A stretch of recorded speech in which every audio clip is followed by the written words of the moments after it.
നമസ്കാരം. പ്രധാന വാർത്തകൾ. അരുവിത്തുറയിൽ കോളേജ് ദിനം ആഘോഷം. വാർത്തകൾ വിശദമായി.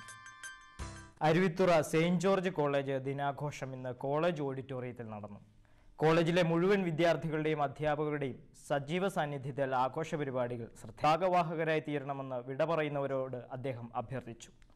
നിങ്ങൾ പുലർത്തുന്ന അനുകരണീയ മാതൃക നബി അഗസ്റ്റിന്റെ നേതൃത്വത്തിൽ പാലാ നാരായണൻ നായരെക്കുറിച്ച് തയ്യാറാക്കിയ പാലാ കവിതകളുടെ പാലാഴി എന്ന ഡോക്യുമെന്ററിയുടെ പ്രകാശനം reverend doctor KM Joseph Kollamparambil നിർവഹിച്ചു.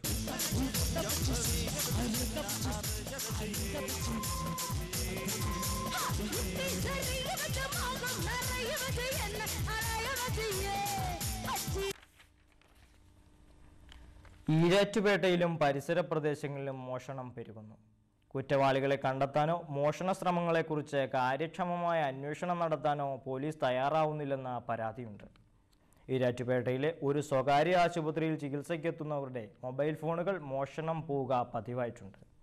കഴിഞ്ഞ ദിവസം ഇവിടെ ചികിത്സയ്ക്കെത്തിയ കുന്നോന്നി വേണാട്ടു ബേബിയുടെ 10,000 രൂപയോളം വില വരുന്ന മൊബൈൽ ഫോൺ മോഷണം പോയി. ഏതാനും ദിവസം മുമ്പ് അരുവിത്തുറ കൊണ്ടൂർ ഭാഗങ്ങളിലെ ചില വീടുകളിൽ മോഷണം നടന്നിരുന്നു. ഇതു സംബന്ധിച്ച് പോലീസ് നടത്തുന്ന അന്വേഷണം ഇതുവരെ എങ്ങും എത്തിയിട്ടില്ല. തീക്കോയി കുമളമാക്കൽ റോസമ്മയുടെ കഴുത്തിൽ കിടന്ന മാല ബൈക്കിലെത്തിയ സംഘം പറിച്ചെടുത്തത് അടുത്ത നാളിലാണ്.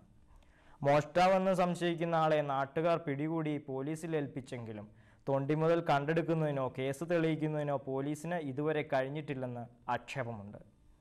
പ്രധാന വാർത്തകൾ വീണ്ടും. അരുവിത്തുറയിൽ കോളേജ് ദിനം ആഘോഷിച്ചു. വ്യാപാരികൾ വീട് വെച്ച് നൽകി.